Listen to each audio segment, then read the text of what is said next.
Hello everyone and welcome back to कक्षा 12वीं। और आज के इस वीडियो में हम बात करेंगे about system of measurement of angles.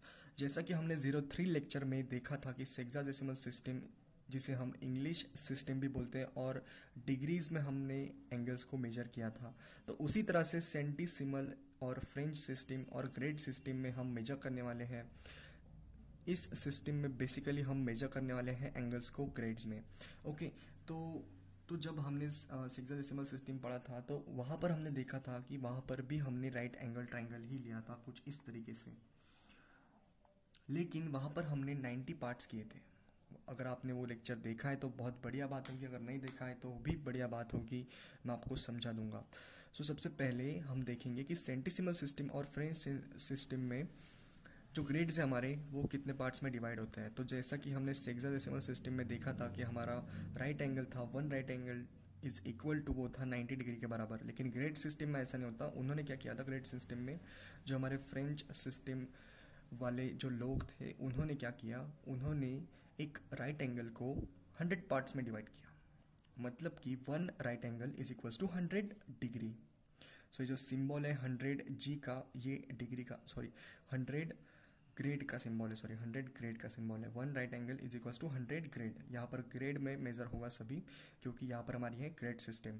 Okay, तो अगर आपको इस 100 ग्रेड के भी अगर ग्रेड में अगर आपको पार्ट्स डिवाइड करना है, यानी कि वन ग्रेड, तो आपका कैसा होगा, तो वो होगा आपका 100 मिनट्स में होगा।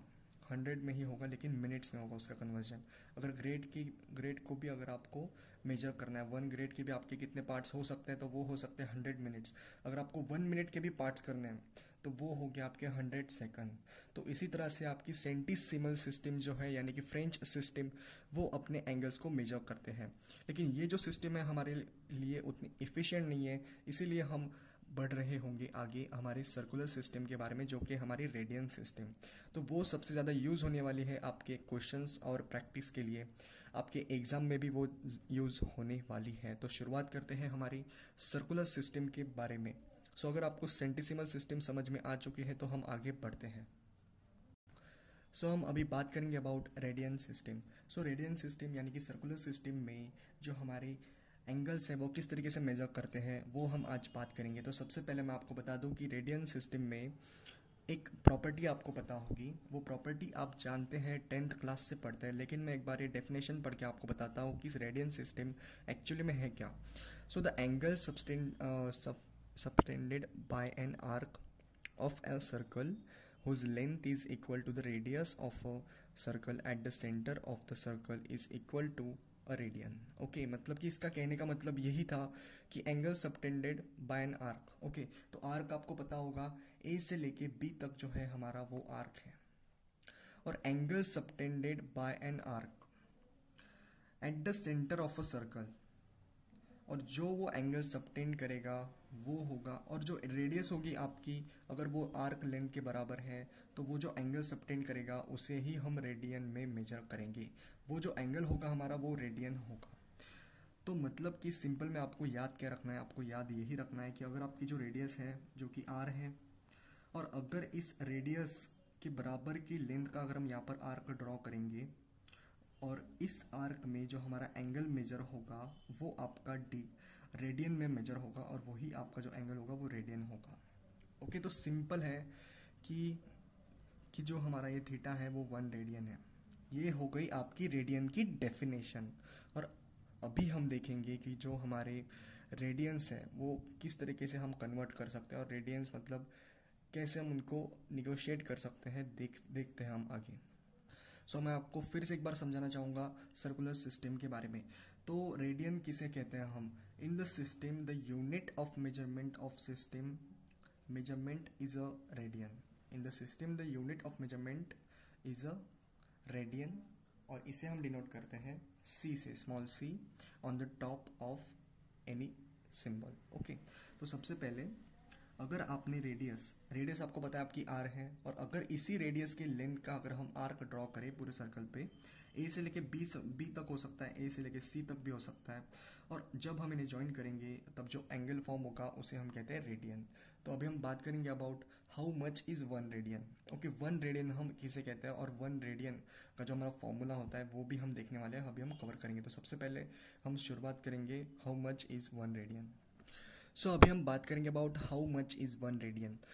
सो 1 रेडियन की जो डेफिनेशन है वो तो आपको पता होगी, लेकिन एक जो प्रॉपर्टी है जो कि आप 10वीं में पढ़े हो वो भी यहाँ पर ऐड होंगी, जैसे कि angle subtended by the arc at the centre is directly proportional to the length of arc. ये आपको पता होगी, आप 10वीं में पढ़ते हो कि जो भी आपका एंगल होता है वो सबटेंड होता है एट द सेंटर, तो वो डायरेक्टली प्रोपोर्शनल होता है to the length of the arc. इसे हम कहते हैं कुछ इस तरीके से, हम इसे डिनोट करते हैं जैसे कि theta is directly proportional to length of arc. The angle subtended by the arc at the centre, समझ लो आप ए से लेके बी तक आपका आर्क है, और थीटा जो है हमारा 1 डिग्री 1 रेडियन है, वो हमारा एंगल होगा। तो जब कोई भी मतलब कि थीटा जो है आपका उतना ही होगा जितनी आपका आर्क होगा। ये सिंपल है, बहुत सिंपल है कि angle subtended by the arc at the centre of a circle is directly proportional to the length of a arc. So अगर हम इसे इक्वलिटी की साइन अगर देना चाहेंगे तो यहाँ पर आपका कांस्टेंट ऐड होगा। जो हमारा कांस्टेंट होगा हम उसे कुछ भी बोल सकते हैं, शायद हम उसे नाम दे सकते हैं के। तो अगर हम इनकी प्रोपोर्शनलिटी अगर हटाएं तो theta is equals to K L. Okay, हम इसे बोल सकते हैं, मतलब कि theta upon theta 2 is equals to length of 1 upon length of 2। तो यहाँ पर जो है एक बात मैं आपके साथ करना चाहूँगा कि एंगल ए ओ बी यहाँ पर है जो कि आपका 1 रेडियन है, और एंगल ए ओ सी है यहाँ पर जो कि आपका 90 डिग्री है। ये आपको पता है, आप देख सकते हो 90 डिग्री है और ये 1 रेडियन है। तो अभी मैं आपको दिखाऊंगा कि जो हमारा 1 रेडियन है वो किस तरीके से हम इसे निकाल सकते हैं। How much is 1 radian. तो सबसे पहले थीटा 1 तो आपको पता है, आर्क लेंथ क्या आपको पता है, यहाँ जो है आपकी आर्क लेंथ वो है 1, यहाँ पर जो आपकी आर्क लेंथ है वो है r। तो यहाँ पर L1 आपका r होगा, और थीटा 1 जो है वह आपका वो होगा 1 रेडियन। थीटा 2 आपका होगा 90 डिग्री, और लेंथ 2 कितना होगा आपका, लेंथ 2 मतलब कि ए से लेके सी तक की आपकी आर्क की लेंथ क्या होगी, length of the arc A से लेके सी तक। तो इट इज़ नथिंग बट, अगर 90 डिग्री है तो आपको पता ही होगा ये आपका एक 1/4 of circumference of a circle है। Okay, 1/4 of circumference of a circle मतलब कि 1/4 into 2πr। Circumference of circle का फॉर्मूला तो आप सभी को पता होगा, 1/4 इंटू 2πr। तो सबसे पहले आप क्या करेंगे, सबसे पहले आप इस 2 से इस 4 को कैंसिल करेंगे, जैसे कि 2 1 ज़ा 2, 2 2 ज़ा 4। ओके, तो ये 2 आपका ऊपर आएगा और ऊपर आएगा, जैसे कि 1 radian is equals to 90 degree is equals to 2/π।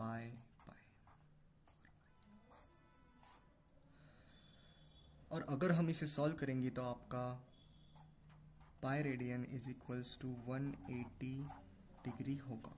तो कुछ इस प्रकार हमने इसे सॉल्व किया, तो pi radian is equals to 180 degree आया है यहाँ पर।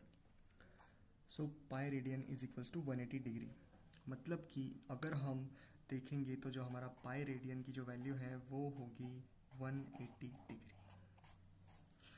सो हम आगे बढ़ेंगे। अगर आपको ये समझ में आ चुका है तो हमने क्या किया, हमने सिर्फ यहाँ पर हमारे 2 एंगल्स थे, हमने एक को 1 रेडियन बोला, ओके, और दूसरे एंगल को हमने 90 डिग्री बोला, और 1 रेडियन का जो आर्क है वो r है, और ए से लेके सी तक का जो हमारा आर्क है उसकी जो लेंथ है वो है 1/4 ऑफ 2πr। 1/4 ऑफ 2πr यानी कि सर्कमफरेंस ऑफ अ सर्कल। सो हम अभी इसी फॉर्मूले से हम आगे बढ़ने वाले हैं। सो जैसे कि हमने देखा था कि पाई रेडियन हमारा होता है 180 डिग्री, तो हम अभी इन जो क्वेश्चन है हमारे, जैसे कि 90 डिग्री को हमें कन्वर्ट करना है पाई रेडियन में। ओके, रेडियन में हमें इसे कन्वर्ट करना है, जैसे कि डिग्री है तो इसे हम रेडियन में कैसे कन्वर्ट करेंगे। तो सबसे पहले हमें पता है कि पाई रेडियन आपका 180 डिग्री होता है, तो इसी तरीके से क्या मैं बोल सकता हूँ हमारा 1 रेडियन जो है वो 180/π होगा। मतलब कि अगर मुझे किसी भी डिग्री को रेडियन में कन्वर्ट करना है तो मुझे उसे मल्टीप्लाई करना होगा 180/π से। ओके, तो तो यहाँ पर जब हमें 90 डिग्री को हमें कन्वर्ट करना है 180/π से, अगर हमें 90 डिग्री को कन्वर्ट करना है, 90 डिग्री को हमें रेडियन में कन्वर्ट करना है, तो वो आप किस तरीके से कर सकते हैं? तो वो आप आसानी से कर सकते हैं। यहाँ पर आप देख सकते हैं कि 1 रेडियन इज इक्वल टू 180/π है। तो आपका 1 डिग्री कितना होगा? 1 डिग्री यहाँ पर हम मेज़र कर सकते हैं, जैसे कि आपका 1 डिग्री होगा, यहाँ पर हम इसे शिफ्ट कर सकते हैं, 1 डिग्री होगा आपका π/180। तो अगर हम इसे मल्टीप्लाई कर देंगे यहाँ पर, जैसे कि π/180, तो ये आपका आंसर आएगा π/2 रेडियन। तो 90 डिग्री को हमने कन्वर्ट किया तो वो आया हमारा π/2। अगर हम 180 डिग्री को कन्वर्ट करेंगे तो वो आपका आएगा, आपको क्या करना है, अगर आपको कन्वर्ट करना है डिग्री से, अगर आपको रेडियन में जाना है तो आपको सिर्फ π/18 से 180 से मल्टीप्लाई करना होगा डिग्री को। तो यहाँ पर आपका आंसर है π रेडियन। और 360 अगर हम कन्वर्ट करेंगे तो ये आपका आएगा π/180 को, π/180 से हमें इन्हें मल्टीप्लाई करना है और आपका आंसर आएगा, क्या आएगा आपका आंसर? 182π आएगा। मतलब 360 degree is equals to 2π in radian. 60 को अगर हमें पता है 60 को कैसे करेंगे हम, तो 60 का बहुत ही आसान है। आपको क्या करना है, π/180 से मल्टीप्लाई करना है, π/180 डिग्री। तो यहाँ पर आपका कितना आएगा? 6 3 यानी कि π/3। और यहाँ पर आपका होगा π/180 से आपको मल्टीप्लाई करना है 30 डिग्री को, और आपका कितना होगा? यहाँ पर होगा π/6 रेडियन। 45 भी आपका आता है। तो अगर आप π/180,